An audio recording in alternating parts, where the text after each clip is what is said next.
Coda is a story that I believe is one about family, not everything from the Fast and Furious series where you keep hearing family by Vin Diesel. I think this is a real story about family, and you're going to find out why in a bit. Let's rock.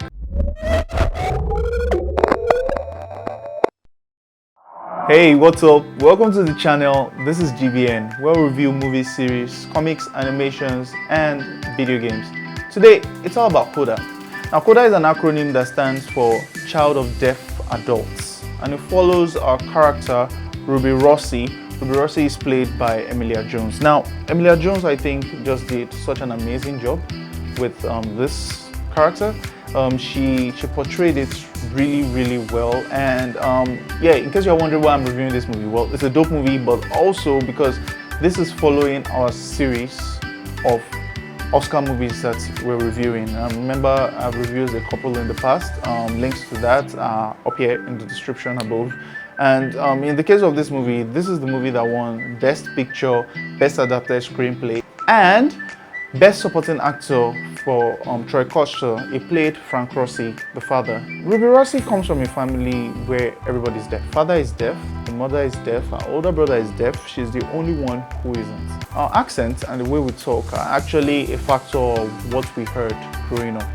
So when you imagine that, you know, someone who is Nigerian or someone who is American or British or whatever speaks a certain way, because we were brought up that way. That's why you will see, compared to adults, a kid that goes to a new place, say a 4-year-old or a 5-year-old that goes to a new geographical location, maybe leaves the UK for the US or some other country, that child picks up the accent in like a month or two because of what they hear. So imagine what it's like for a child who can hear and can speak to be brought up in a family of deaf people.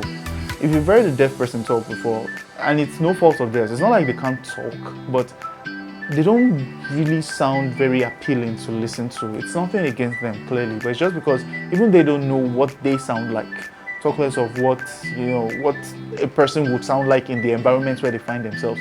So now imagine being brought up in that kind of a family. Of course, before you get to interact with other people, maybe your first day in kindergarten, or maybe that's beyond daycare, so Form 1 or whatever it is for you, you will not sound like all the other people around you because you sound a certain way that the deaf people would speak. And human beings can be mean. Both kids that now even end up becoming adults, because yeah, we know of a lot of mean adults, but as kids that don't know any better, imagine growing up and being the kid that they make fun of because you talk funny, which is no fault of yours. You were just raised in a family where no other person talks except you. And I know I'm doing all this backstory stuff, but it's because this was how this story was even able to capture my heart at the very beginning, because it's a human story and it's one about family. She comes from a fishing family. Her father and her brother and her, they're out on the sea, fishing. But then when the Coast Guard is moving around and they need someone to talk to, they will hail your ship on the radio, and someone has to be there to hear and also respond. So imagine if it's just only deaf people on that boat. They will think you are doing something illegal or something, and they could board you and suspend your fishing license and get in the way. So her role in the family goes without saying when you call it a very crucial and integral part to the functioning of the family, because this is a family of fishers. This is how they make ends meet. And it's the way the story now continues in her life, where of course she's a teenager. She has her own desires and dreams also. So you see how her own desires and aspirations clash with that of her family duty. The way she navigates through the two of them is just so beautiful. She sings, or she loves to sing, and she gets into the singing group as an extracurricular activity, and her instructor finds that she has this kind of beautiful talent, and it's one that he would love to nurture.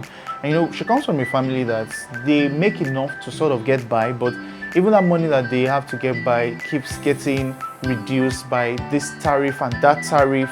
So for someone like that, thinking of college is so far away, because she has such an important role in the family, and then money is tight, and then you're telling her about college, university, that you expect her to spend what, hundreds of thousands of dollars. No, I mean, that was not on her to-do list.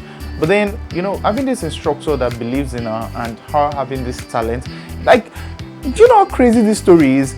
You are someone who comes from a deaf family where growing up, speaking was a thing that you were not particularly good at initially, and now you are even going the extra step. Even many people that were born in families where they could hear and they could speak and everybody could do everything, singing is another next level. But now she can also sing, and sing beautifully well too.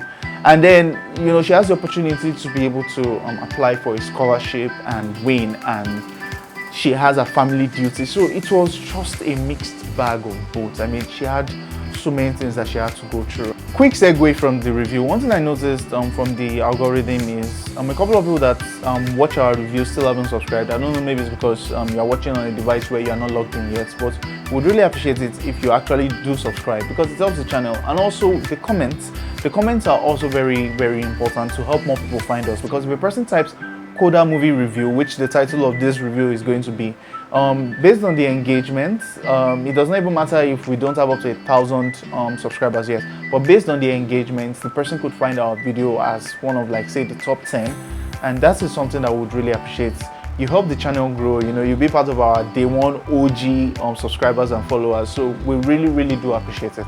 Now back to the review. You know, it's funny because you can't imagine what it's like when you have two people having a conversation that can talk, you know, when the argument is intense, you know, someone shouting, I hate you, the person shouting, no, don't do this, blah, blah. You know, people are talking and people are having a conversation and you can hear them, right? So you know, okay, these people are pissed and there's intensity in the argument.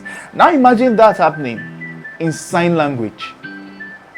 And somehow they did it. Like, it was conveyed that this conversation, this argument is intense without words. It was just sign language and their facial expressions, and really it was done really well.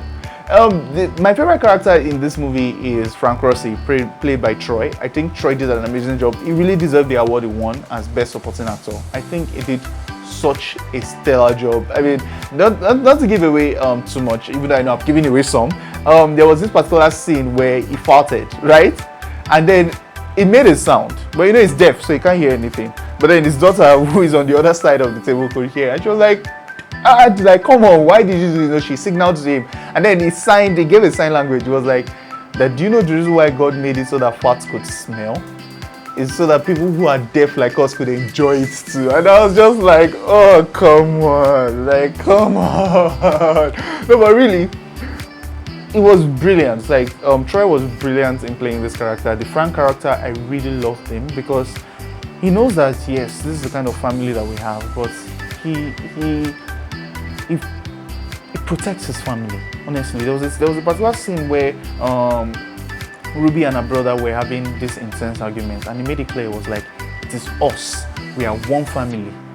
We do not fight, we do not argue, we are united. And you know, the way he did it, I was just like, no, I really love this movie. This is a movie that, talking about it now, remembering everything, I'm just smiling, and it's one that after this review, I'm happy to watch again, because it is just such a really good movie. It deserved the award it won as Best Picture for this year at the Oscars. I believe it truly, truly deserved it. The entire team, they did such an amazing job. I really, really liked it. It's one that you need to watch and experience for yourself in order to appreciate. And speaking of experiences, so you know, I mentioned earlier that Ruby sings. There was this particular scene where, you know, of course, it's a fight between her and her mom, especially, that we need you to support the family, not do whatever it is that you are doing right now. And you know, there was this scene where the dad was like, what if she's good? And then the mom was like, why do you think she's good? Can you hear her? And you know, they are both deaf, so it's not like you can actually hear her. But when they attended one of her performances, and you know, of course, us that we are watching, we hear the sound, we hear everything, and then we see how beautifully she's doing this. Then in the edits, it was like someone just reduced the volume all the way to the bottom, and you could see what it was like for a deaf person at a concert. Like, they can't hear jack, but then at the same time, you could feel the emotions. You could feel people's reactions to his daughter singing. You could feel the joy in her heart. Like, you could just feel all of these things. And you know, moving on, I mean, that was one of the reasons why earlier on in the movie they introduced and they established the fact that the dad loves rap. He loves rap music because of the bass. So you know, you can feel the bass. You can also enjoy the music in his own way. And then when he had her sing, and he put his hand around her neck so that he can feel the emotions and all that. Honestly, I think I've said enough. This movie gets, honestly, if I can give it an 11/10, it gets it. I really enjoyed this movie, and I think you guys will enjoy it. So you should watch it. You should experience it for yourself. Coda is sort of like a dark horse because the noise around it wasn't that much, so many people definitely missed out on it. But really, if you are watching this review, I think you should sit down, set some time aside. I think it's less than 2 hours long, so set some time aside and watch this movie. And honestly, I believe you will not regret it. Coda is an amazing watch. It gets a 10/10 with stars from us here at GVN, and it's one that I would definitely recommend for you guys to watch. If you've enjoyed what you've watched, please don't forget to like, subscribe, share. It really helps the channel, especially the comments too, because it helps more people to find our channel when they type Coda review. So we'd really appreciate it if you guys engaged with us more. If you like what you watch, feel free to check out this video or this video next to see some of our other dope reviews on the channel. It's been Tech for GVN. Stay safe. Peace.